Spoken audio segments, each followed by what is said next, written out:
Hi everyone, hi. I'm just back here today to talk a little bit more about Creativity Island, and I've got one of our resident artists here with me virtually on Zoom to chat about a little bit more about her involvement in the project, our work, a connection to why she wanted to be part of this project, and some insight into motherhood and how she's finding all that, so she can tell us a little bit about her little one as well. So welcome, Danielle. Hello, thank you for having me. You're so welcome. It's so lovely to actually be chatting about the project in like virtual person. It's It is, I know. hasn't it? Yeah, and I'm so excited about the project as well. Yeah, so we've just like found out in the last couple of weeks that we got the funding. So we've chatted about it before that, and then we've been chatting a lot online, just via email, Facebook, WhatsApp, all the different portals, and sharing different ideas. We're currently in UK lockdown week 2, so it's December when we're recording this, December 2020. So our minds have been flipped a little bit into thinking, can we make something happen quicker than the timeline we'd originally said? So we're just both kind of having a bit of a think and connecting to what people really need at the moment, and hopefully we'll be able to do that. But for right here and now, I just thought it would be great for Danielle to tell us a little bit about who she is, and a little bit about our motherhood journey so far. Cool. So my name's Danielle, Danielle Slade. So I am a theatre practitioner, writer, and facilitator working in the Northeast. I mainly write for children and young people and do a lot of my work with children and young people. And a lot of my work is based around and surrounds kind of mental health and wellbeing for young people as well. So that's what I do with my plays and scripts. And yeah, so that's kind of where I'm at the moment, and currently just transferring all my skills to online stuff rather than face to face, which is really weird when I work with children. But we're getting there, and now in lockdown, so it's kind of trying to find out how to still stay creative. I think currently for me, being a mother, I ended my maternity leave, got back to work for 2 weeks, and then lockdown 1 started. So I think the biggest thing for me was like having that break, being a mother and kind of getting my head around all that, and then starting to prepare myself for going, right, I'm going to go back to being creative me and work me. And I started to kind of prepare myself, get physically into it. I physically went back to work and was getting my head around routines, and then lockdown started and I had to kind of weirdly go back into that maternity leave mindset again, but my head was still going, well, no, I don't want to do that. I'm prepared. I want to go back out and be creative and work. And it took a while for work to start to happen, and like a while for my mind to get into that mindset, I suppose, of and I feel like just now I'm getting into the mindset of being creative, working, and being a mother, even though that should have been me back in March kind of doing it. I feel like it's just starting to happen in my head now. And also I think before COVID, we literally could physically leave our child with a caregiver, feel really secure about that, and go to work. And once you'd kind of got over those first few months of like, oh, this is really hard, I think about them all the time, you could literally switch into that work version of yourself and be in that. Whereas obviously working from home is a whole different challenge and set of things. It's really, really difficult, especially with, because how old's your daughter?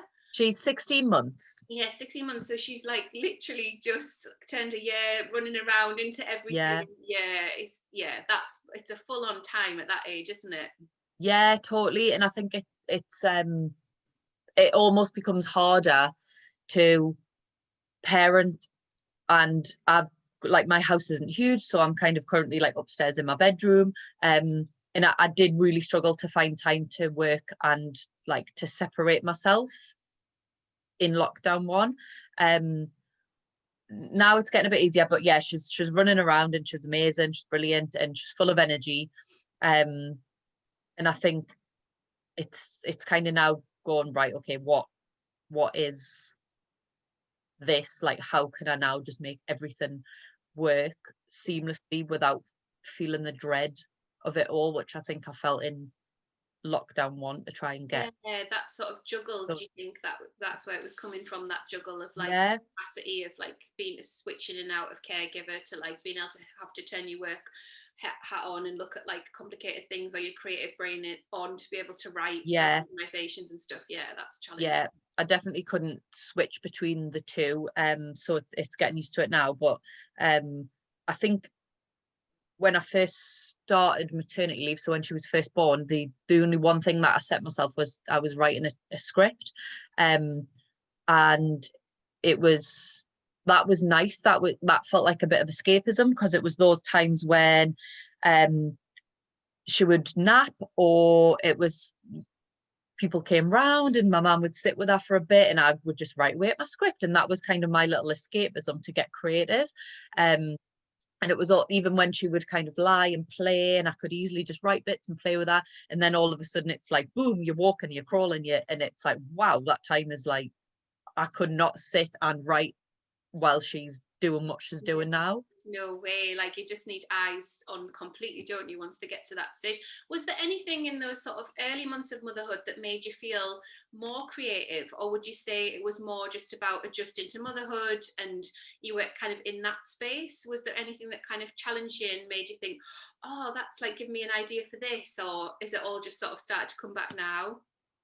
I think the early days I kind of got like, I'd say the first month was really absorbing everything, and kind of like the healing process and getting your mind around it, and oh look, they're just asleep, they don't do anything else, you're tired, but you kind of like, you let yourself be tired. And I didn't do the whole nap when she naps sort of thing. I think I was just like, yeah, I was like, nah, I'll hoover, look, she's sleeping as I hoover around her, look, motherhood's so easy. And then it sort of hit like a 6 week point where I remember like she cried loads and she wouldn't go to sleep. And I remember like I cried loads, and it was like, what is it? What's motherhood? Was it? And I remember thinking like those times that I took to go out for walks in the pram, and she just cried the full time. And then it was like I'd start to get anxious to take her to places and take her to baby groups, because like I would create the scenarios that she was going to cry and other babies weren't going to cry, and I wasn't going to be able to settle her. And so I think that kind of the first 6 weeks for me felt like I had the time to absorb it all, to take in creativity, and I can read a book while she's asleep, or I can go for a nice walk and look at things and take photos. And then all of a sudden something hit, like boom, and then I think anxiety hit then. And then I would start to kind of spoil things for myself almost, because I was creating these scenarios that I thought were going to happen.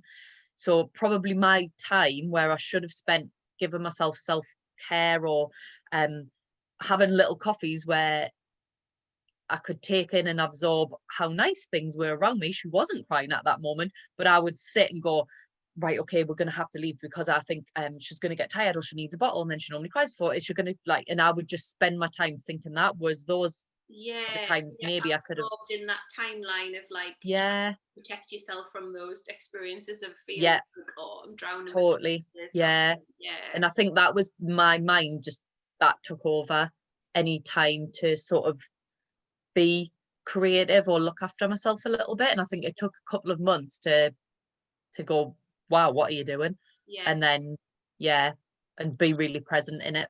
Yeah, and I think some of the things that I did when my little boy was really small were just lovely things in creative buildings that I'd worked in the past and stuff like that. So I do feel really lucky. Like, we've got like a big contemporary art building near where we used to live, and then the National Centre for Children's Books, which is it's just delightful as an adult or a child. So kind of going to those sorts of places just helped me feel really connected to my career and all the creative stuff that I did, but also were like nice to explore with a baby, just because you weren't like at work in the typical sense. Yeah. You were just like wandering around and sort of seeing to their needs. But definitely similar to you, I remember I decided to get the bus, and you know, when you get on a bus, you've got to be at the front. So there's a position for the pram, and you've got to be at the front.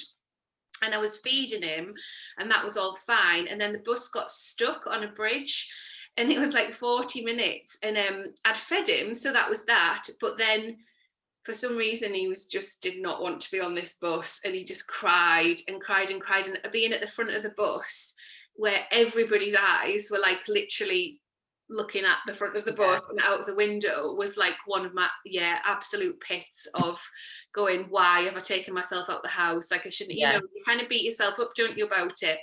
And then I ended up feeding him again, and he obviously stopped crying. And I think I was in that battle with myself of like, he can't always be attached to my boob, like he needs to be able to just sort of be held and be okay with it. But for whatever reason, you know, maybe it was too hot, or maybe, you know, the bus is fine when it moves, but not when it's still, whatever it was.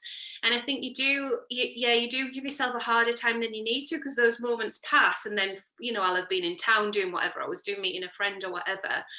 But they're really hard in the moment. And in terms of the way other people are with you and react to you, you sometimes do feel alone, like you're the only mother with a newborn on the bus, and there's all these other people that maybe they've got empathy, maybe they haven't, but it's more an inconvenience, I think, sometimes. And I think with lockdown, what I've heard from a lot of mums is it's been really difficult this time round, because there's so much fear to kind of connecting to people and like having a conversation, whereas, you know, we'd be like walking with the pram and someone would have the hand in the pram, you know, just be like, oh, look, hello, baby. And obviously there's none of that now. There's none of that connection, and we're all kind of keeping our physical distance, aren't we? So it's just a whole new world that we've been dealing with, really. And that was, again, like one of the inspirations for the project, to go with all of these restrictions, like how do we find connection, and how do we keep that connection and deepen that connection to others and ourselves and all that sort of thing. So yeah, it's I think everybody's got those stories, haven't they, about making them like overthinking when we should do this, or what time we should do that. And I think it's just comparison, isn't it? I think once you share it, you would look around and say, well, that mother there, look at her, like she's sitting there and her baby's not crying, and my baby's cried for the full time, or I bet she didn't wake up at this time. And you just think everybody else doesn't have the journey that you're having. But then once people start to open up and share, and you just realize that everybody is on the same journey, and maybe it takes somebody to just say something about it, like, oh yeah, this happened to me, then you go, oh God, it's not just me. And you need that. And I think that's probably where, like, we would have had in maternity leave, or as like babies were younger, to have random people to talk to. Like you said, if you're walking around like Newcastle and someone bumps into you, you can have those conversations. But if you're now bringing up a child in lockdown, where are you going to get those like honest conversations that just happen when you're being vulnerable and face to face? And we just had a conversation about this, about where we find that community online, because when I had my little boy 6 years ago, there was like a net mums thing, but it was quite often a bit negative, so I kind of steered clear from that. I was on like an American thing, which I think was linked to an app, and there was a lot of abbreviations that I didn't understand, so I was on that, but I just read it all. I never posted anything. And then of course now we speak to strangers on the internet all the time. It's completely normal. We've been doing that for like a good few years now. So Danielle was sharing how on some threads people will just literally like say how they feel on that thread, and then other people will kind of comment in, and that could be on an Instagram photo, maybe that's on Facebook groups for people. So I think it's still really interesting that we're sort of finding that way to just go, I've got this to say, and that's the place I'm going to say it, and then it's out there and it's like completely normal. Yeah, definitely. I think it like for some mothers as well, it's just kind of like, I will say it's like mind vomit, like almost, and you kind of need to get it out. And some people don't realize, like, you could sit and write in a journal or whatever with that sort of stuff, and I did that a lot. And I wouldn't necessarily say like write on an Instagram post from somebody else, but I would read all of the comments and go, I agree with that, oh thank God, like that, yep. But I wouldn't comment but I would sit and write it all in my own diary sort of thing. So for some people, it's just different ways of working it. But I feel like everybody needs that space to just go, this is how my day's been. Yeah. Not all negative though. Some of it's Mm. positive stuff, but also just to realize that they're not on this journey by themselves. Yeah, just those sort of moments, isn't it? And recording those snapshots. So my husband took a lot of video of our little one, and when I look back at the video, I don't have that memory of him being so calm, because in my memory, he just cried all the time and just wanted to be on me. But obviously, when my husband's with him and doing these lovely videos, I'm like, oh look, like there Yeah. he is, and that's beautiful and that's lovely. And I think, I don't know whether I just had a rubbish phone and that's why I didn't take video, but it just wasn't so much of a thing. You know, we took photos, and you know, the early Instagram filters, I still miss them. But yeah, it's how you record it, isn't it? And how you kind of connect to what it actually is. And a lot of women are at home, a lot of a long day on their own, and even in lockdown, you know, there's still a lot of women that filled in my survey that said that they are kind of on their own for the majority of the day, the majority of the week. They're not allowed to see people. So that kind of challenge of, you never really asked to sit with yourself for that long before you become a mum. You're just not. You know, Yeah. nobody does, unless you do, you know, a long haul flight. But even then, like you know, there's a start and a finish, and there's films, and there's going to be someone bringing you food. But when you're on your own in the house for that long, that's the first time in our lives we've ever had to do that.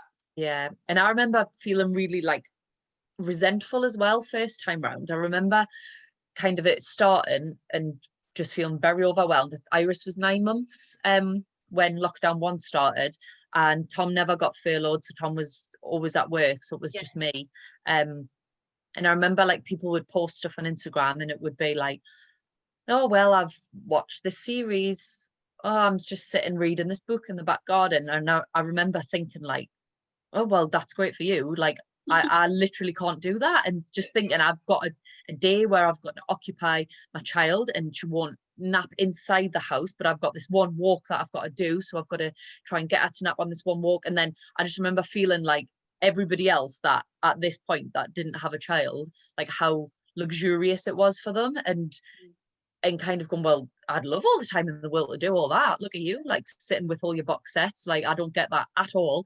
And Yeah. then I had to kind of switch my mind a little bit and go like, where can I actually start to be present and appreciate what I've got? Because otherwise these next 3 months are going to be hell if I'm sitting comparing Yeah. my time to other people's lockdown, and then realizing that actually maybe people are just posting this stuff as like a bit of a facade, and that they could be having a hard time as well. So it's kind of finding compassion elsewhere.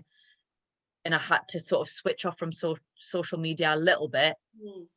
and carve out time for myself where I didn't feel like I was totally just being like a caregiver the full time, because I wasn't. I was doing lovely stuff with my daughter and I was having such an amazing time. And when I look back, there was hard bits, but actually like you go like, wow, well done for people parenting in lockdown. Yeah, But definitely. There's that funny meme I've seen that's like a cruise ship that says we're all in the same boat, and there's a cruise ship, and underneath it says furlough, and then there's like this little dinghy that's like leaking, and then it's like self-employed people or something like that. And I think it's that sort of thing, isn't it? Of like, when you view from the outside looking in, you can see, and especially with social media and kind of that whole like highlights reels thing, you can just look at it and go, oh, right, okay. And I know people have said to me before, oh, it looks like you've had an amazing time in lockdown. I'm like, what? Like, so I obviously must have put that out there without realizing. yeah, Maybe we've been on a walk, or we've been in the garden, or it's been gorgeous. But homeschool was brutal. Like, it was yeah. so hard.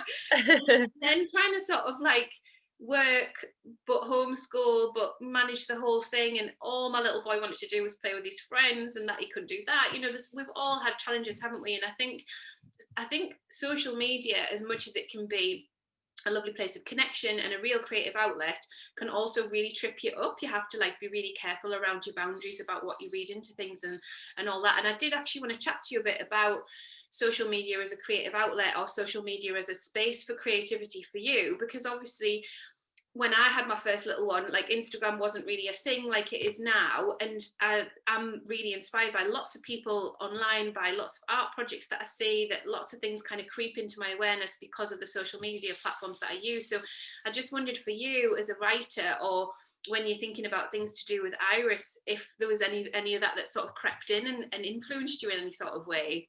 Yeah, I think so. I've kind of tried to like dilute my feed a little bit. I took a massive step back from Facebook, and I sort of went, right, I'm only going to have Facebook for groups or projects or work stuff, because kind of reading statuses and things was just like bogging my mind a little bit, especially with kind of all COVID news. So I didn't find that helped me creatively at all until I'll go on now and check creative groups that I'm in, or work pages and stuff like that. So that really helps. And I think I diluted my Instagram feed a little bit of going, right, do I need to follow this celebrity? Like, what can I replace it with? Replace it with like local artists, or replace it with places that I would go to normally. So for example, Seven Stories, or like Northern Stage and stuff like that, and see what they're putting out. And then there's a lot of places that are putting out stuff that can give you opportunities to do with your children at home, which you could just be aimlessly scrolling and go, oh right, okay, and take that in and go, oh, that's an idea for later, here's a little video that I can do, or like all these bedtime stories and stuff. So those kind of creative things help me to follow them as little prompts and reminders to go, oh, actually that world's out there. Yeah, that world's out there, I can still connect with it. How? And then for me as a writer, I think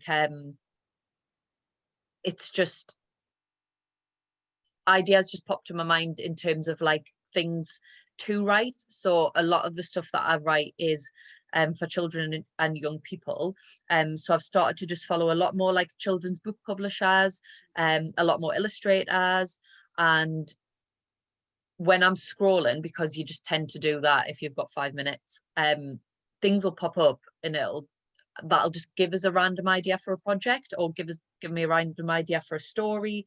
And I think that's kind of how I'll use social media creatively at the moment, is just trying to filter it to tap into my creativity, if that makes sense. Definitely. Yeah, I think definitely some of those children's picture books were like huge influences on me in the early stages, and I ended up fundraising for a huge program at a theatre, and all of it was inspired by children's picture books, the whole program. And it was about making installations inspired by either the colours, the textures, the characters of those children's picture books. And I think when you sat reading with your little one, because you can start that really early on, and you're looking at beautiful illustrations and you're kind of laughing at the storyline, or there's all these different things going on, it can be a really lovely connect. And you think, this is really precious time. Like, you miss your adult time in some ways, but then you start to really appreciate like what that dynamic is between, and that exchange between you and your little one, and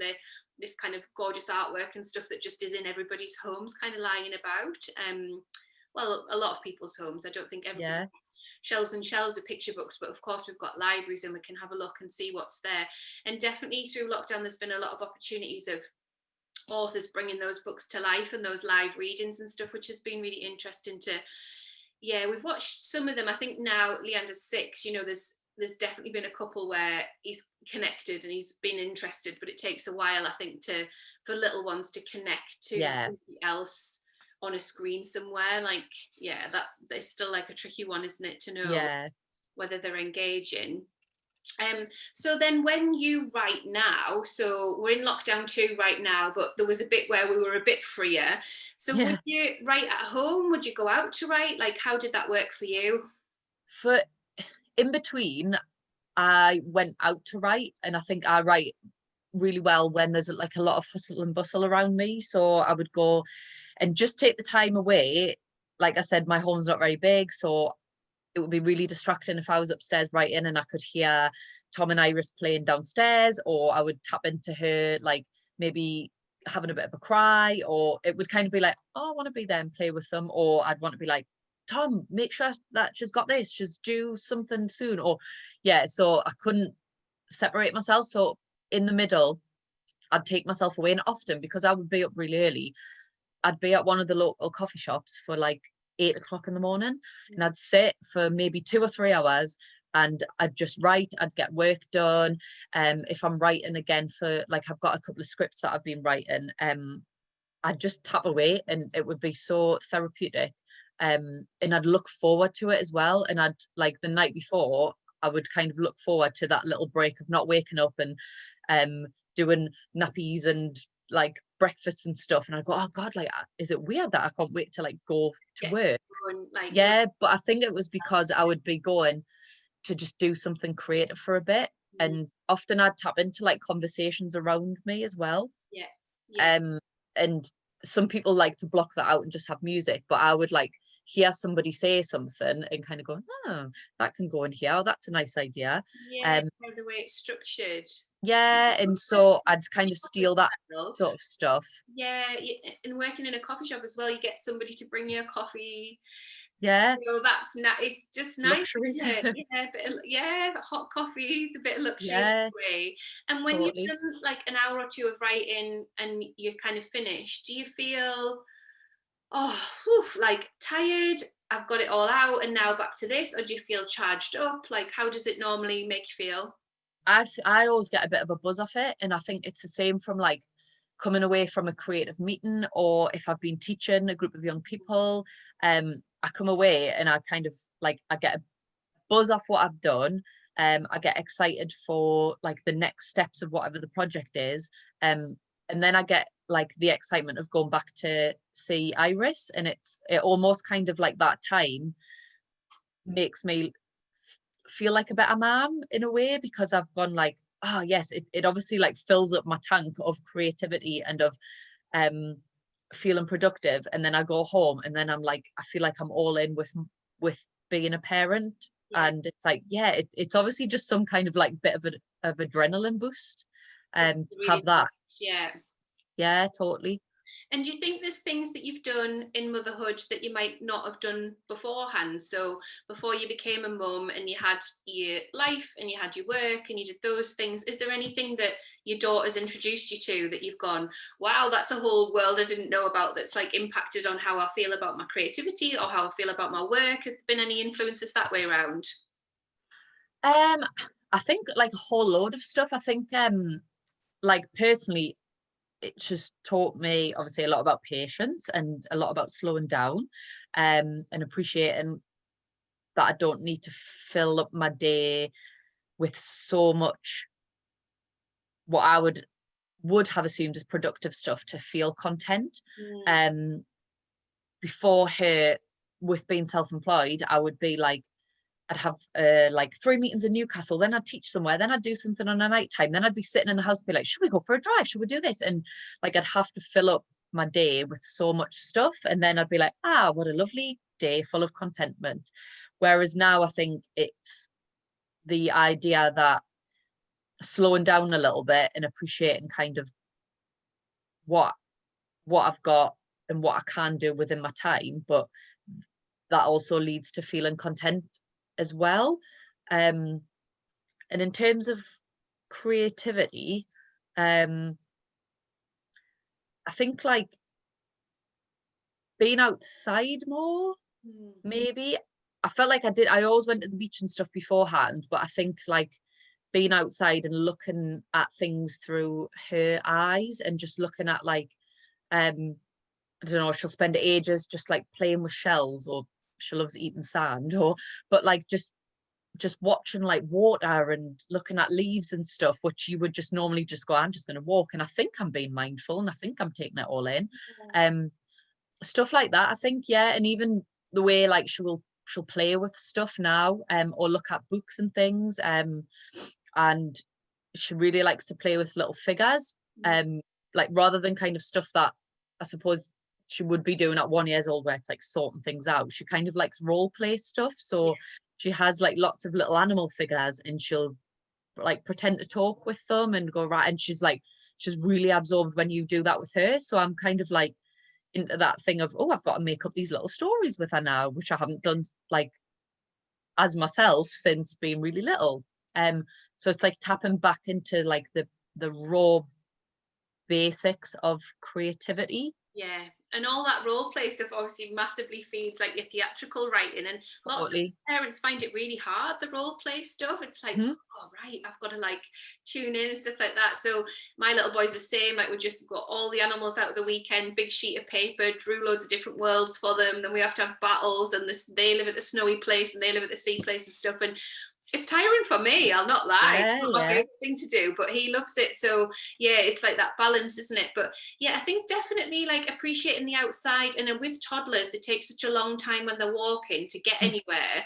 It slows you right down, and you're Yeah, just like, oh, I've got no choice. You know, I've got to find fascination in this bush. Look at the yeah, birds, look up at the sky, all of that sort of stuff, which if you're okay with it in the moment, you feel great. But if you're thinking, oh, but I've got home and I didn't get the whatever out the freezer, and you know, there's all this other stuff playing on. So I think, yeah, that kind of mindfulness is something that you and I are both really passionate about for the project, and for how we introduce creativity and how we're able to kind of articulate some of the exercises that we want to do with people. So hopefully some of that will come through. So yeah, definitely. yeah, so that's been really brilliant just to get a bit of insight into your world, Danielle. Thank you. So now when you all see Danielle's prompts popping up, you'll know who she is and a little bit of background to her. And I think it just really helps to sort of get to know a little bit more about the people that you're working with. So hopefully that's been a useful introduction to where we've kind of been with our creativity and motherhood. And it's hard for me to remember because 6 years feels like a long time, but it'll not be long, and then this little one will be on the way. So I'll be doing it all again. Yeah, so thanks so much for tuning in, and we will be putting more information out really, really soon. Thanks again, everyone. Thanks, bye. Bye.